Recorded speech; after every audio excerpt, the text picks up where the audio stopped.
time I did Message and it was a good topic. It was about connections. The video glitched. I couldn't load it. And then I tried to do it on Reels, and it bombed. So this is Message back. Message and hopefully this will work today. How are you? It is Monday. I am in London. The sun is shining. Yeah, and lots going on, though. Let's get on to the topic of this week. Welcome to Message If you've never been here before, it's where we talk about things that you need as work advice or leadership advice. And remember, this isn't just about if you've got a team or not got a team. This is about self-leadership. So even if you think I'm about to talk about something that's got nothing to do with you because you're not managing in a classic sense a group of people, this is about how do you control your own life as well. So take it for your personal life too. Okay, today's topic on Message is people need attentive attention to thrive. Yes, welcome, hello. The topic today is people need attentive attention to thrive. Welcome, hello. That's the topic of today. Now, how did this come about? I belong to the Step Up Club, which is fabulous. And every other Friday, we have this thing called the Huddle, where women support women. And two fabulous Step Up Club members had shared this podcast by Steven Bartlett, who was interviewing Marcus Buckingham. And the episode is E140. I'll put it in the notes. And it was how to find ultimate fulfilment at work.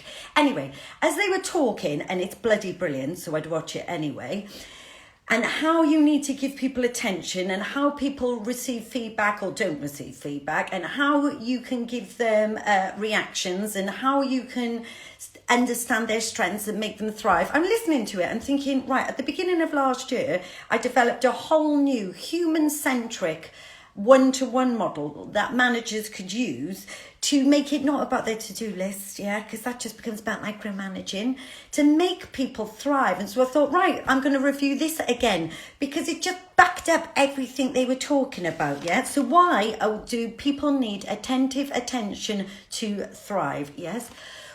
I want to do company culture, I do. And I know people really want to work on company culture, but fundamentally, it's the manager's culture of whether it's any good or not. Welcome. If the manager's brilliant, the team will be brilliant, whether the culture is right or not. If the manager's shit, the team will struggle, and they could have an amazing culture as a company. It's much smaller than the idealism of what we want. And so if we can give this tool to managers to help people move forward, maybe company cultures will grow in strength, One-to-one shouldn't be about to-do lists. One-to-one is the time for you to give attention to your team. And again, this is about friendships, family relationships. This isn't just about work relationships. So listen up, And some people believe that nowadays we have staffing issues, the economy is difficult, I don't even know how to communicate with millennials.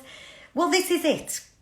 So if you're struggling with all of that and you want to settle down the teams and if you want to build retention and you want to know how to communicate with millennials and Generation Z, this format would be able to help you, And no more micromanaging, checking up on things. I have an absolute ball ache and you'll hear me ranting about this normally, between emails, between Zoom meetings, between Slack messages, between whatever and WhatsApp messages. We think we're doing this to communicate, so there's clarity and transparency, but it's just flooding. And what happens is nobody actually really knows what your expectation is of them. They're just lost with all of this information, so they don't know which one to pick to move forward. So you think you're chasing them. You're just overloading them so they don't know. So it fundamentally becomes ineffective communication because it's just too much communication, in my opinion. You completely disagree. Why also will this model work? It creates psychological safety where people trust you and you trust them, It drives results forward, This is an ongoing appraisal, not waiting for once a year when somebody tells you. It was funny because yesterday on the podcast they said they marked you out of like 1 to 5. I never dealt with being appraised very well at all. I just got defensive and storm out, especially if someone ever gave me a 3. So this is an ongoing, like, joint collaborative appraisal to get you where you need to get to. Listen to this, because if you do have the privilege of looking after a team, being in service to your team, yes, helping them, having their back, will make them the highest bloody performing teams, even during the tough times. Okay, so how? This is nicked yesterday from this Marcus Buckingham. You just need quick weekly check-ins, yeah, with everyone. Give them the attention, and there's like 3 questions to that. How was last week? How's this week looking for you? How can I help? So if you don't have time on your hands to do the in-depth one-to-one model I've created, yes, just a weekly check-in with, and to be honest, this is with everybody you know. How was last week? How's the week ahead looking for you? Is there anything I can help with? People then know you're engaged in them and you want to know how they're doing, and they know you've got their back. Though, within this human-centric one-to-one model I've created, there's 8 steps to it, yes? And it's a course, so we're not going to go into it in depth now. Today is about building interest. Today is about intrigue. What do I mention out of the next that makes you go, aha, let me think about that further. How could I implement that? What might work? What might help? So the first one is values, yes? So you're going to do... and companies have values, and they have them on a wall, and they might have them on a t-shirt. Everyone has to stand by the behaviours, and having like 5 for the company is really difficult. And we talk about whether actually you should just have about 1 or 2 personally, and then they're agreed, and then actually I can actually judge my own behaviour and your behaviour against them. So we talk about values within this one-to-one model, and how do we actually make them work and not make them like Everest, that they're so high everybody's not going to make it. Yeah, and then they can have a negative effect anyway, because if you're not doing them and you say you should be doing them, especially if somebody's like higher up and they're not delivering on them, it has a negative effect. The next one, do not underestimate the power of letting people work in their strengths. I have shared many times the VIA character strength free test online, and I will share it again. Knowing what your strength is makes you comfortable and confident to work forward. So let's find that stuff out and let's get you in that position so you can thrive as best you can. The next one, stretch projects. This is from flow theory. For us to feel engaged, we have to feel like we need to stretch a little bit. Not too much that we're going to fail, just a little bit that we're always driving forward, that we're always moving forward. So in this one-to-one model, what stretch projects have you got? And sometimes it's not like a project where you have to do something. Sometimes it just might be joining another meeting you weren't in before to hear a conversation you haven't heard before. It can be very wide how you do it, but people need to be stretched, not too much, just a little bit. They should always be an opportunity of what do they want to discuss? What's on their list? Right.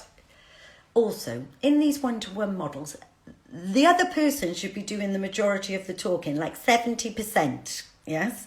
You should be there as the support, the guide. What can I do to help? They should be driving all of this forward. So what do they want to discuss? What's on their list that they need help with, that they're unsure of, that they need clarity on, that they might need you to get involved because another team isn't understanding what you're trying to do? Whatever it is, what do they want to discuss? The next one. We have to be able to get into the situation where we're having what I call gracious feedback, though this Marcus Buckingham challenges it, which I understand. He said we have the right to say what our reaction is. Yeah. So I felt that his example is, I felt that you interrupted someone the other day, so you weren't, respectful of them. So you have the right to say what the reaction is, and you have to give them the attention because you want it. Though I do challenge it, I do think if you've built a trust and a psychological safety, it's not about saying I'm right. It's about saying what do we need to do to get you moving forward. So I believe you can get here. I think we're about here. There's a little bit of a gap. What do I need to do, or what do you need to become aware of or learn, and how can I help you to move it forward? So I don't disagree with him. I think there's just a deeper conversation on it. Next one. What can I do to help? And do you have any concerns at the moment? Pull out of them anything that's making them, I don't know, nervous in their belly, slag things off behind people's back. Let's get out of them. What are the concerns at the moment? Where are we really at? And what can I do to help you to be the success you need? Now, to be honest, just giving them attention is going to build their confidence, not like straight away. But if we started this and in 6 months' time, I'd be shocked if you were all becoming powerhouses. There's another thing to do from Francis Frey that is like coming to the end of it. What are you going to celebrate? What do you need to shed, let go of? And what do you need to conquer? You know, and now we're getting to the end of the one-to-one where you can start celebrating everything. And then you get to the to-do list. But you don't go through the to-do list. You just work out, what do you really need to do? What's not a priority? What needs to be dumped? What do you really, you know, it's about them learning to manage their reviewing it. Yes? They do most of the talking. Right, what do I want you to practice? What was on this talk today, and like I said, this is a full-on course where I go into each topic in depth. So the topics are the 8 parts of the one-to-one, human-centric, to make them thrive, to make them superheroes in their own jobs, are through values, through strengths, through stretch projects, through what do they want to discuss, through gracious feedback, what can I do to help you, and do you have any concerns? What are you going to celebrate? What do you need to shed? And what you're going to conquer? And how are you going to manage your to-do list moving forward? What am I going to do to support you? Welcome, welcome, welcome. So the first thing of the practice of anything I've said today, for you personally, for getting through your own life, through if you've got the privilege of working with a team, if you're in a team that is struggling and this may help, what struck you? What's made you think, I'd like to know more about that topic? Yeah, maybe you test one of these, another practice. Maybe you test one of these elements out with your teams and say, how can we do this? Remember, there is no company culture if team culture isn't working. Yes. So it's not like one big thing. It's 2 mammoth. It's all little teams working together. And the manager has the responsibility to drive this culture. Bad manager, bad culture. Good manager, good culture. Doesn't really matter what happens up there. Benefits help, of course. But just, you know, yes. If you only do today for your friends, for your family, for your colleagues, for if you've got a team, weekly check-ins. How was last week? What's this week looking like? Anything I can do to help? Just take that. I gift you it. Just take that. Let's give people attention, that we see them, that we hear them, that they understand that they're going through their own things. Also, you know, get in contact with me. How can I facilitate? How can I come in, do a course with your team, get me involved and let me help you so everybody's having the time of their lives and enjoyable? I am going to put this as an online course again, just so you know. I am going to put this as an online course again because I forgot how good it is to be helpful to you.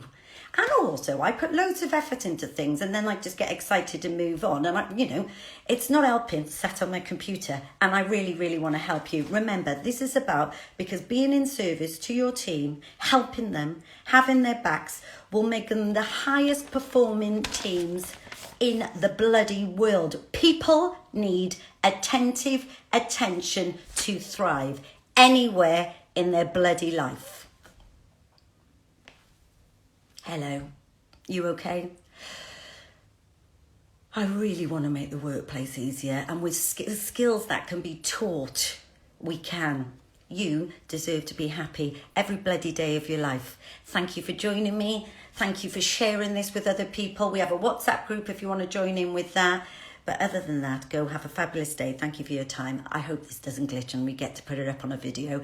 And I will see you very soon. Share, share, share, share, share. I am here to help. And imagine if it all went right.